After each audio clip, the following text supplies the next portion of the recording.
বন্ধুরা কেমন আছেন সবাই? আজ চলে এসেছি আরেকটা নতুন ভিডিও নিয়ে। তো এখন রয়েছে আমি কুমোরটুলিতে। আজকে একটু কুমোরটুলিটা ঘুরে দেখাবো। দুর্গাপুজো 2026-এর কাজবাজ কেমন চলছে। এর আগের বার যখন এসেছিলাম কুমোরটুলিতে তখন শুনছিলাম যে মাটি না পাওয়ার কারণে শিল্পীদের খুবই অসুবিধা হচ্ছে, মাটির কাজ কিছু থেমে আছে। তো সেগুলো নিয়েও আজকে আলোচনা করব।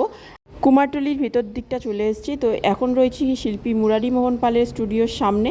তো ওনার স্টুডিওতে দেখতে পাচ্ছি যা ভিতর পর্যন্ত অনেকগুলোই দুর্গা তৈরি করা হয়েছে, কাঠামোর উপর একমাটি করে রাখা রয়েছে, এখনও কিন্তু দোমাটি করা হয়নি। ঠিক তার পাশেই দেখতে পাচ্ছি শঙ্কর পালের স্টুডিও। তো এর ভেতরে কিন্তু সব ছোট ছোট মূর্তির কাজ চলছে, যেমন বজরংবলী, মা মনসা, এইসবগুলো। ঠিক এর ডান দিকে রয়েছে সুবল পালের স্টুডিও। তো এখানে যখনই আসি দেখি বেশিরভাগ ফাইবারেরই কাজ চলছে। এখানে ফাইবারের মা দুর্গা একটা তৈরি আছে, তবে রং টং হয়নি। আর একটা মা দুর্গার পুরো সেট কিন্তু পুরো তৈরি হয়ে গেছে, প্লাস্টিক দিয়ে মোড়া রয়েছে। আর এখানে কিছু আশেপাশে দেখতে পাচ্ছি যে মুকুটের দোকান বা সাজের দোকান, মানে ঠাকুর যারা তৈরি করে তার সাজের সব দোকান। আর এখন রয়েছি রাজাপালের স্টুডিওতে। তো ঠিক তার উল্টো দিকে রয়েছে মোহনবাসী রুদ্রপাল। তো তারাও কিন্তু আগের দিন যেহেতু বৃষ্টি হয়েছিল সব ঢেকে রেখেছে, কিছু দুর্গা ঠাকুর কিন্তু তৈরি হয়ে গেছে দেখতে পাচ্ছি। তো এই হচ্ছে মোহনবাসী রুদ্রপালের ঘর। তো সামনে থেকে তোমাদেরকে দেখাই, মোহনবাসী রুদ্রপালের ঘরে কিন্তু মোটামুটি দোমাটি করা হয়ে গেছে প্রত্যেকটা ঠাকুরেরই, যা দেখতে পাচ্ছি। তো যেহেতু বৃষ্টি হয়েছিল তাই জন্য সব ঢেকে ঢেকে রাখা রয়েছে। আর এখানে কালকে বৃষ্টির কারণে সব কিছুই বন্ধ, যেহেতু মাটির কাজ খুবই অসুবিধা বৃষ্টির দিনে। তো এইটা হচ্ছে কোনো কারো স্টুডিও, নাম আমি দেখতে পাইনি কোনো শিল্পীর। তো এখানেও কিন্তু দেখতে পাচ্ছি কাঠামোর উপর সবকটা দুর্গা ঠাকুর একমাটি করে রাখা রয়েছে। তো এদিকে কিন্তু কিছু কিছু কারখানায় দুর্গা ঠাকুরের সাথে সাথে কালী পুজোরও কাজ শুরু হয়ে গেছে। এদিকে অনেকগুলো কালী ঠাকুর একমাটি করে রাখা রয়েছে দেখতে পাচ্ছি।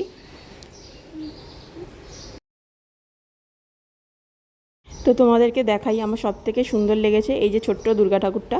মুখটা খুব মিষ্টি, দোমাটি করা হয়ে গেছে কিন্তু এখনও হাত পাগুলো লাগানো হয়নি, যেহেতু বৃষ্টির কারণে কোনো কাজই চলছিল না সেদিনকে। সব কারখানাই প্রায় ছিল বন্ধ, কিছু কিছু কারখানা খোলা ছিল, সেইগুলোই তোমাদের কাছে তুলে ধরার চেষ্টা করেছি যতটুকু যা দেখতে পেয়েছি। তো এখানে চলছে কালী পুজোর কাজ। ঠিক তার পাশেই দেখতে পেলাম কি সুন্দর একটা ছোট্ট মূর্তি। এটা কিন্তু বিপত্তারিণী ঠাকুর মূর্তি। মূর্তিটা ছিল খুবই ছোট কিন্তু খুব সুন্দর কাজ করা। তো এই সিংহের পিঠে বসে, তো সিংহটাও দেখতে পাচ্ছ কি সুন্দর। তো এত সুন্দর ছোট্ট মূর্তি দেখে বেশ ভালোই লাগলো, আমার তো খুব পছন্দ হয়েছে মূর্তিটা। তো এটা ছিল তরুণ পাল, দীপঙ্কর পালের স্টুডিও। তো এখানে আরও ছোট ছোট কাজ হয়, এর আগেও এসেছিলাম তখনও অনেক ছোট ছোট কাজ দেখেছি।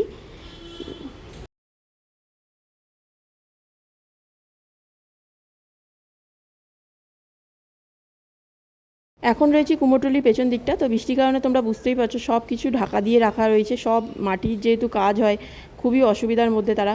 আর এদিকে রয়েছে গণেশ ঠাকুরের কিছু মূর্তি। আর এদিকে তোমাদেরকে দেখাই কি সুন্দর সাজের দোকান। এখানে সব সাজ তৈরি হয়, কত বড় বড় ঠাকুরের সাজ। সব সাজ কিন্তু তারা নিজে হাতেই সুন্দর করে ধরে ধরে তৈরি করছে। আর এদিকে তার পাশে তৈরি হচ্ছে মা শীতলার একটি মূর্তি। তো এখন খড়ি করা চলছে ওতে, মানে যে খড়ি মাটি প্রথমে করে রঙের আগে। তার পাশে চলছে আবার কাদামাটির কাজ। তো কিছু নাকি কালকে মাটি এসছে, তারা বলল, তাদেরকে জিজ্ঞাসা করে যা জানতে পারলাম মাটির অসুবিধা ছিল।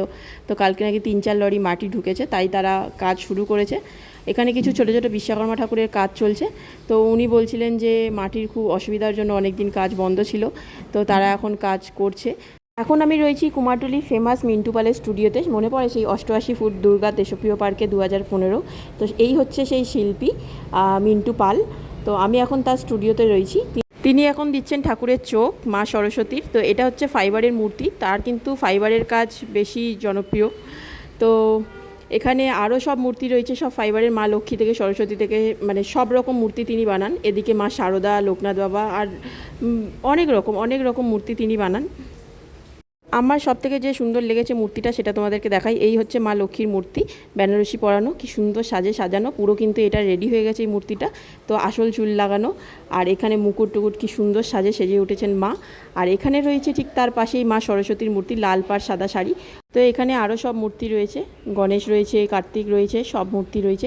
এই পাশে রয়েছে মা কালীর মূর্তি। তো এখানে কিন্তু জি 24 ঘন্টা থেকেও কিছু লোক এসেছিলেন। তো ওনাকে জিজ্ঞাসা করছিলেন এবছর পুজো কেমন হবে, বা কীরকম কী ঠাকুরের অর্ডার চলছে, বা কীরকম থিমের ঠাকুর হবে, সেগুলো নিয়ে আলোচনা করছিলেন। তো এনার কিন্তু বেশিরভাগ ঠাকুর আমি যতদূর জানি বিদেশে যায়। এর আগের বারও এসেছিলাম, তো উনি সব ঠাকুরগুলো রেডি করে সেগুলোকে প্যাক করছিলেন, যে মানে পাঠানোর জন্য। তো এরপরে তোমাদেরকে পারলে এর ভিডিও একটা দেখাবো।